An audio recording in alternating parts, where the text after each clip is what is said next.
Good afternoon.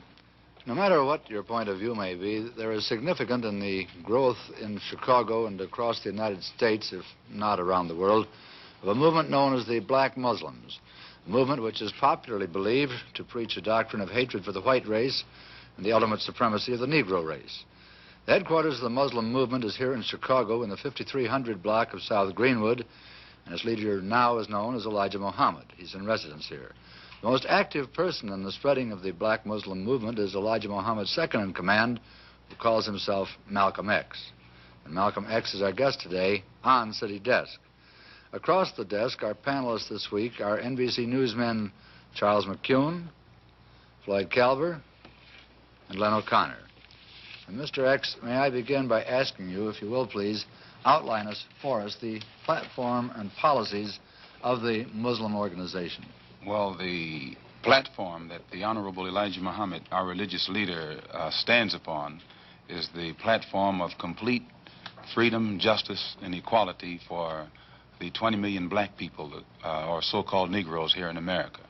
And he teaches us that because of the seriousness of the condition that our people now find themselves in, that it's absolutely impossible to solve our problems with means other than religion.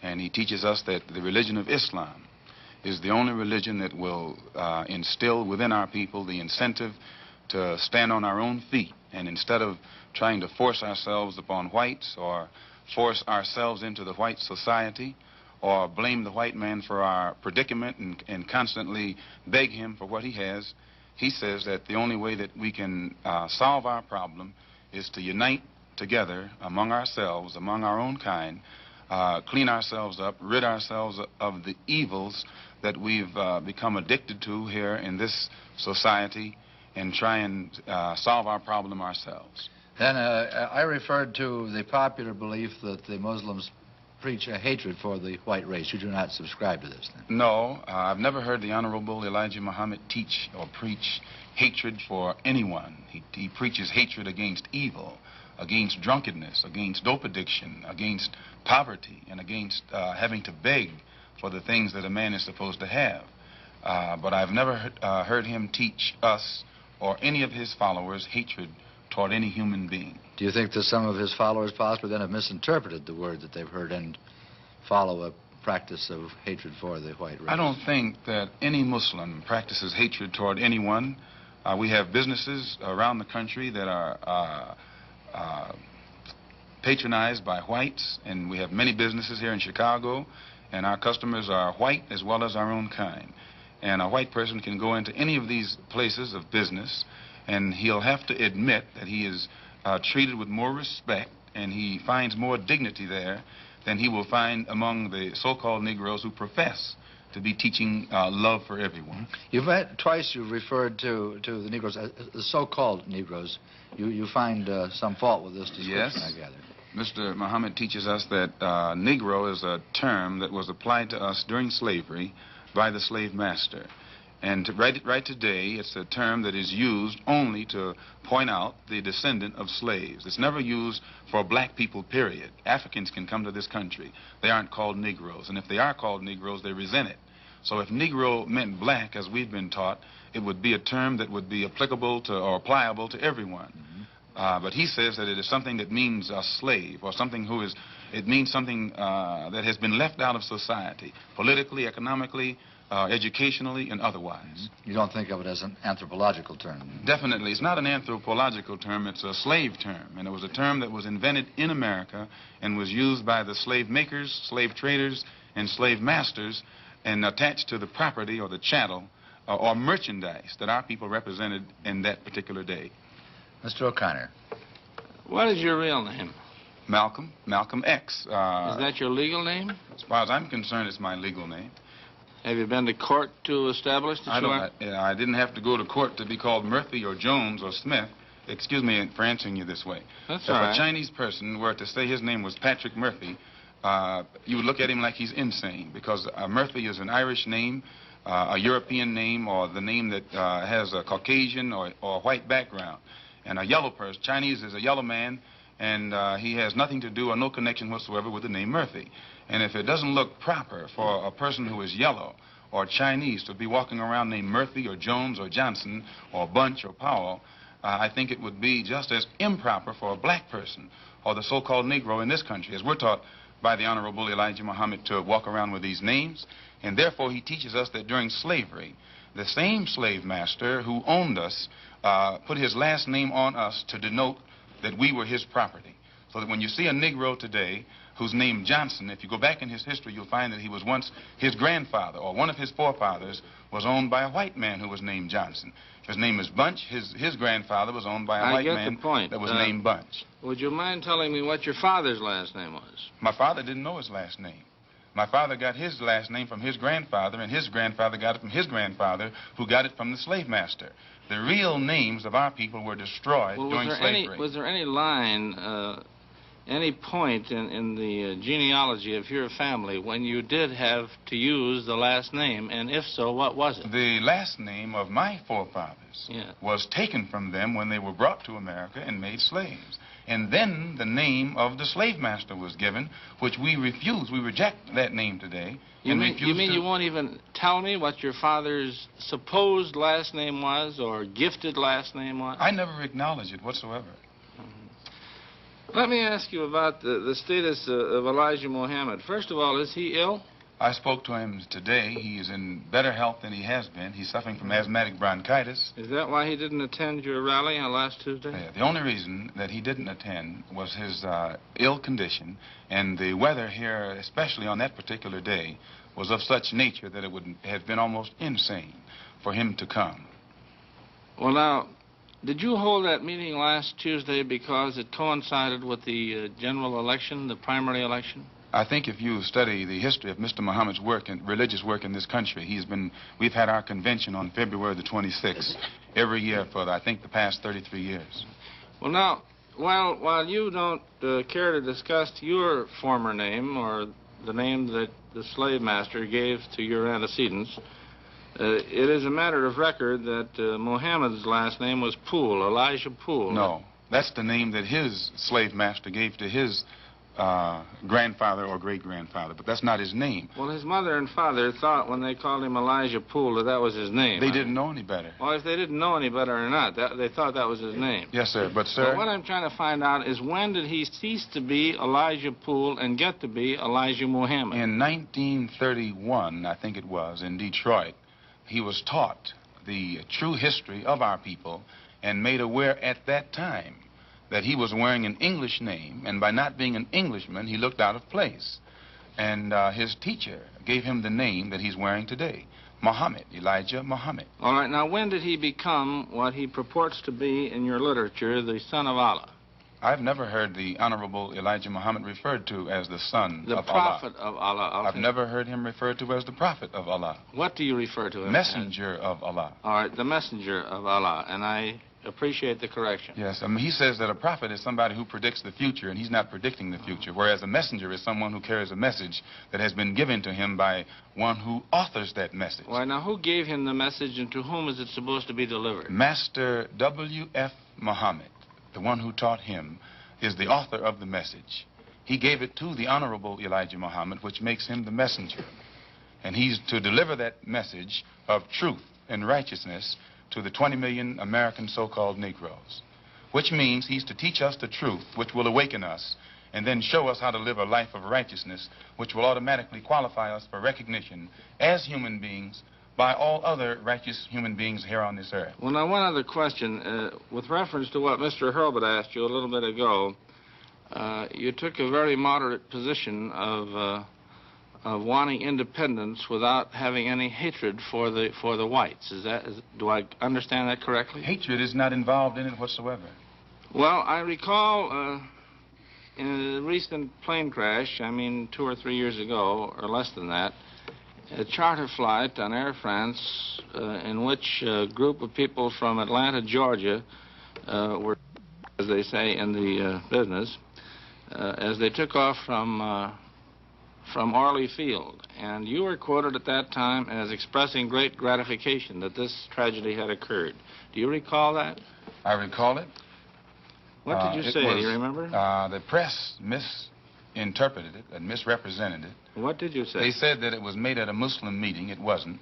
It was made at a rally of Negroes, Baptist, Methodist, Catholic, and otherwise in Los Angeles, who were rallying to protest the brutal shooting of 7 unarmed Negroes And what did you by say? heavily armed white policemen in the city of Los Angeles.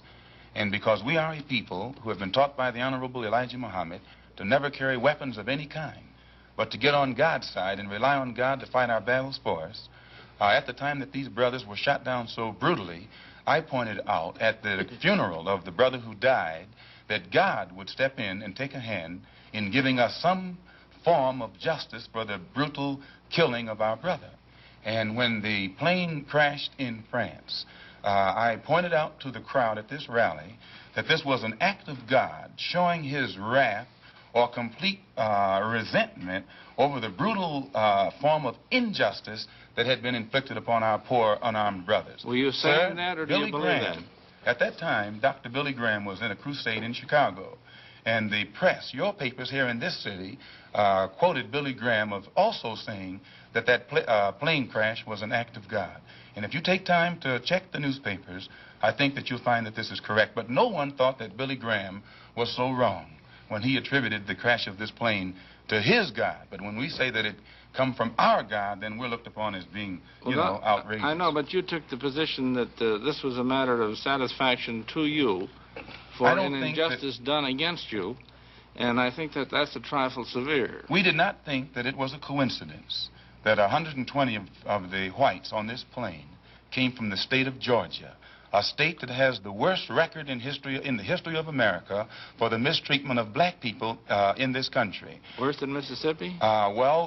They maybe are a little less Mississippi is a little less hypocritical today than Georgia, but both of them are still practicing the same thing.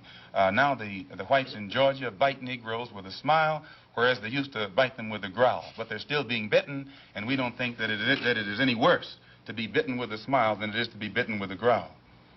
Mr. Calvert. While we're on the subject of Mississippi, what is your organization's position of what happened in Mississippi in the past 6 months? Such as what? Such as the James Meredith incident and the enrollment of him in the university. Well, the Honorable Elijah Muhammad wants justice for every one of the 20 million so-called Negroes. And to just take one Negro and stick him in college with the aid of 15,000 troops and at a cost of $6,000 is a disgrace. It's a waste of taxpayers' money. It's a farce. It's hypocrisy.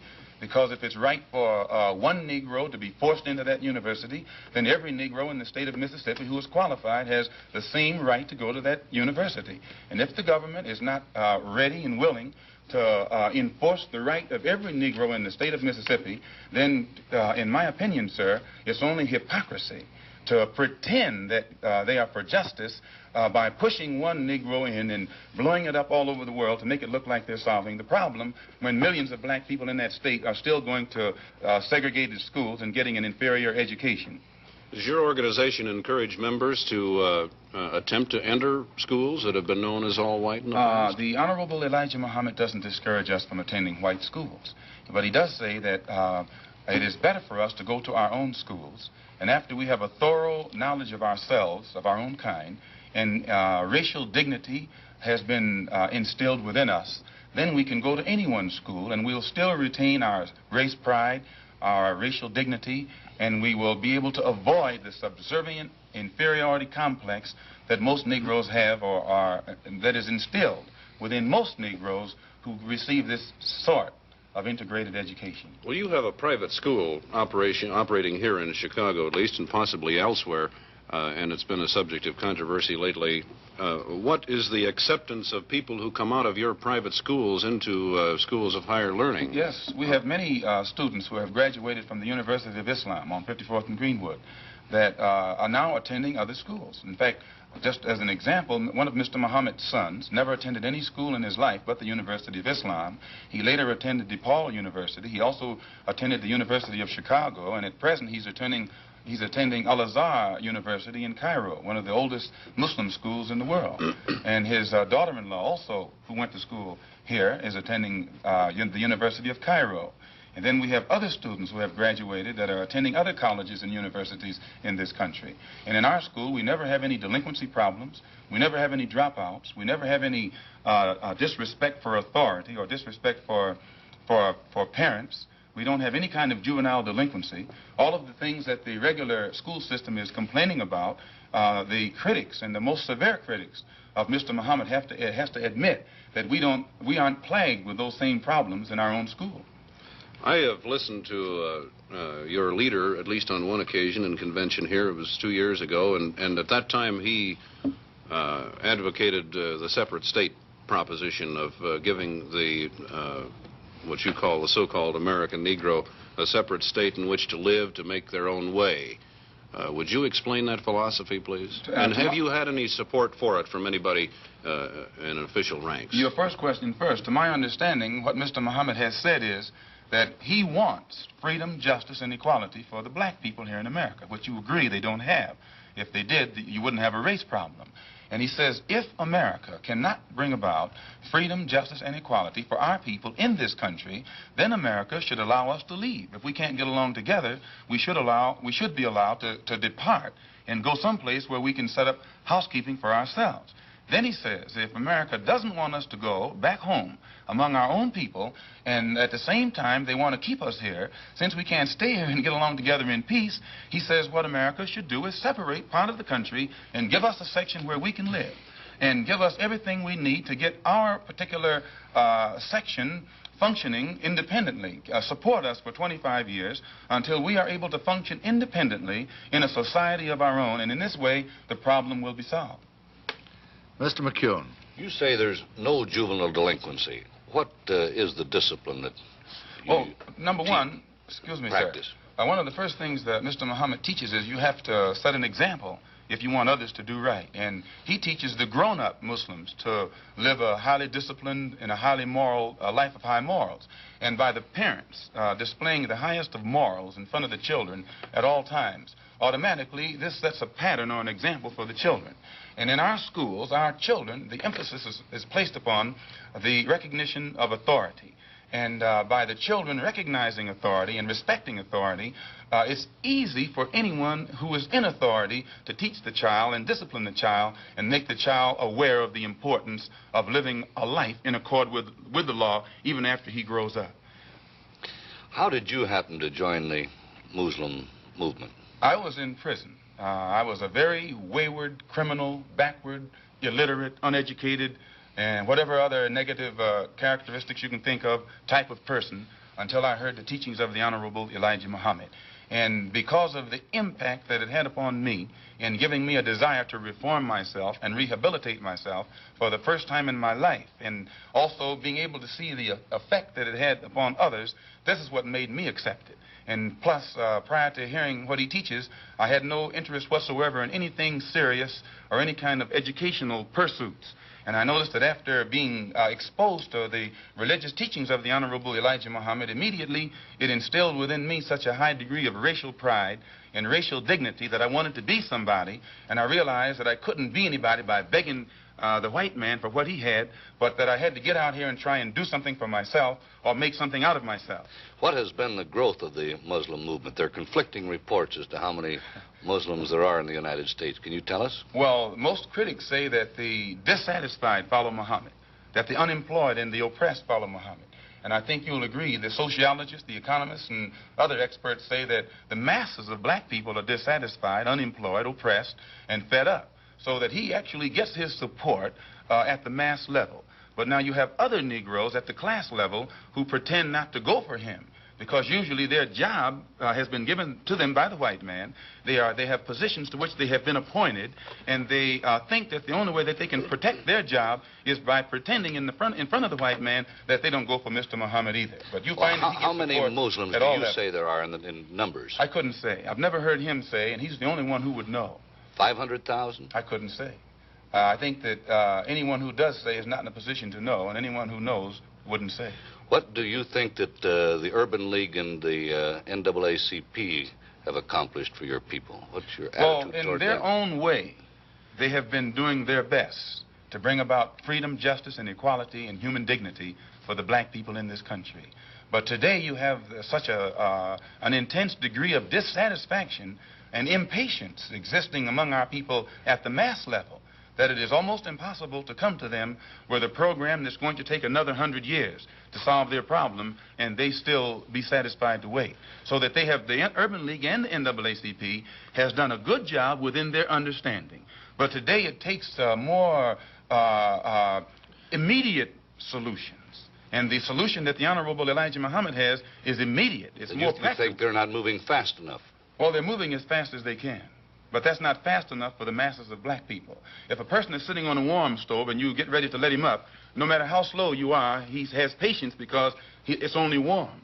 But the masses of black people who are sitting on a hot stove, they're impatient.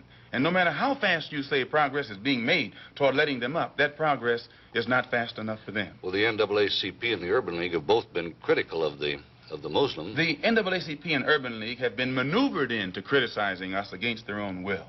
Usually, the divide and conquer tactics have always been used by the oppressor to keep the oppressed oppressed. And the NAACP has been used against the Muslims. Efforts have been made to use us against them, but the Honorable Elijah Muhammad says he'll work with the NAACP, the Urban League, and any other Negro organization that wants to uplift the black man as long as it doesn't conflict with our religious principles. Well, I remember once when Elijah was quoted as having said that the Urban League and the NAACP sold out to the white man. Has he ever made that statement to my knowledge, I don't think that he has said that they sold out to the white man. I've heard him say that. Is that his feeling? The NAACP has been in existence for 54 years. And they elect a new national president every year, and they have never elected a black man to sit in that capacity. Arthur Spingarn has been president of the NAACP for 24 years. And so in this sense, it means that either they're practicing the same discrimination that they accuse the white man of practicing, they're practicing it themselves, or else they're not qualifying other Negroes in that organization for positions of leadership. This is our only criticism. You personally feel that they have sold out to the white man? You personally feel that those organizations have sold out to the white man? I don't think that they would knowingly allow themselves to be used or misused against their own people. So if they are failing to do the job that our people expect of them, probably it's just through lack of understanding. But today their understanding is increasing, and you'll find that they're developing a better ability to work with all different factions for the betterment of our people.